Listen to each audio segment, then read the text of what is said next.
Bon, je vois que comme la balle magique de JFK, vous êtes venu seul. Donc, je vous remercie d'être tous venus pour la présentation en avant-première, juste après Deauville, du film El Khan, que je ne dis pas, du nouveau film de Oliver Stone et JFK.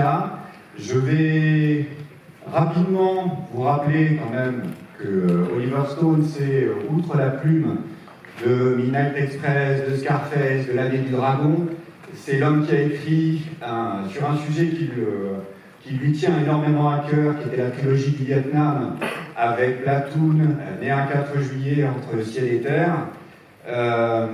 On pourrait citer d'autres films, évidemment, on pourrait citer Wall Street, on pourrait citer JFK, évidemment, L'Enfer du dimanche pour ceux qui aiment le sport, bref. C'est une autre histoire de l'Amérique qui est racontée sans phare, sans concession par Oliver Stone, souvent dans ses films.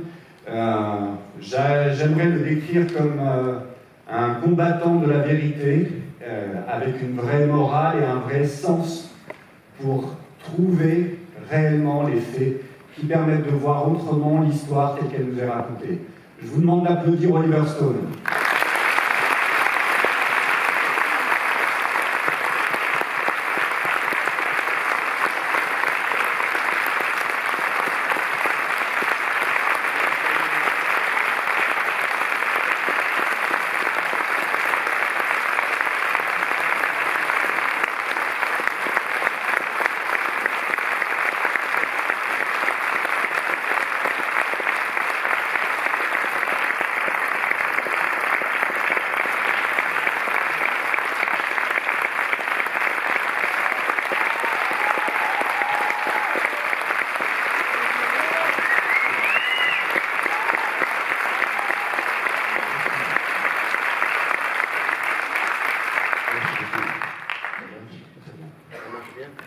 Vous m'entendez? Oui, hein? Oui.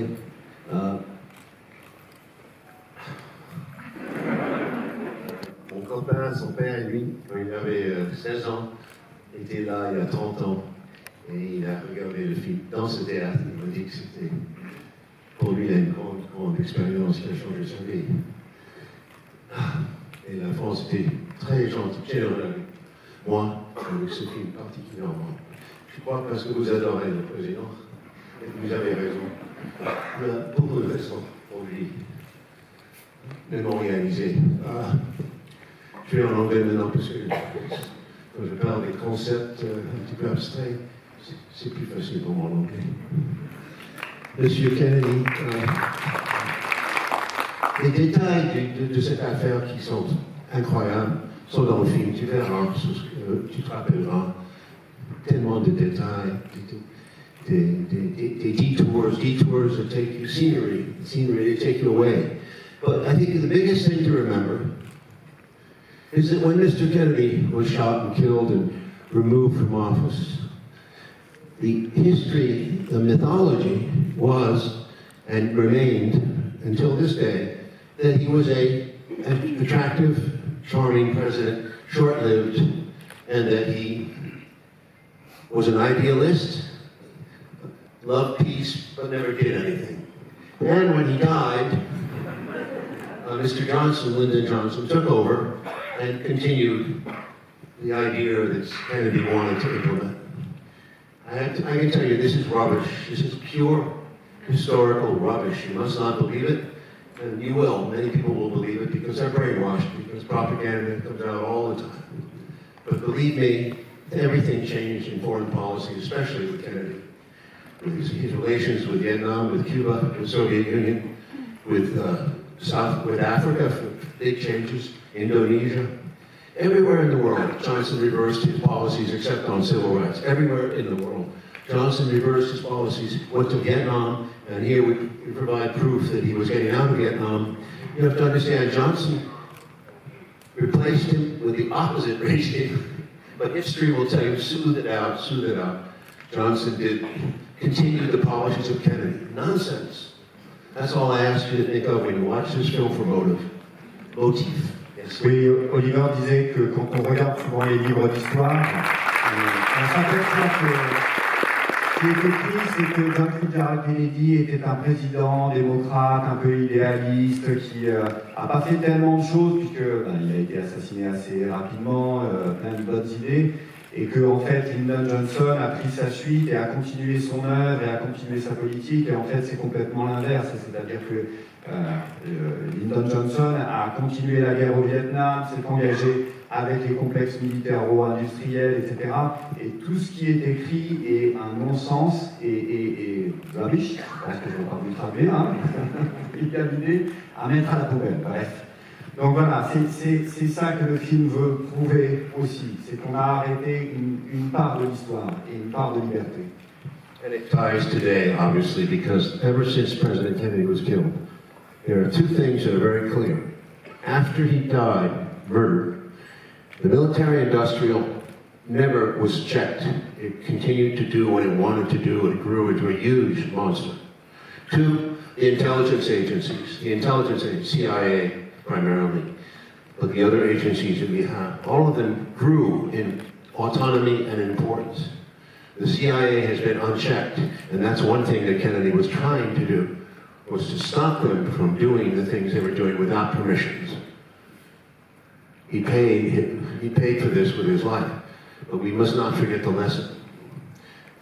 And this is true for every government, the intelligence agencies and the military. We must not trust them. Oui, il y a deux choses qu'on doit retenir, c'est que depuis la mort de Kennedy, le complexe militaro-industriel n'a cessé de grandir jusqu'à devenir un monstre.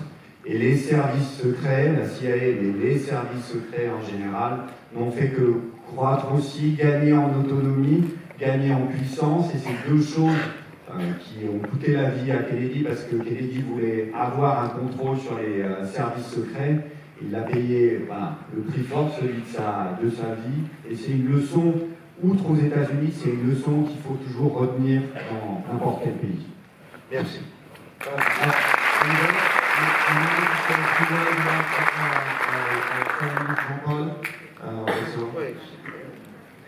C'est le jour que Jean-Paul Belmondo est passé. Et toute la France est triste, ça se voit, ça se sent. He was a part of France, the heroic, gallant young man, the hero, always taking danger, taking chances. Remarkable movie character, and a wonderfully gallant hero, probably the most handsome French actor of all time. We still love him, and we miss him. Oui.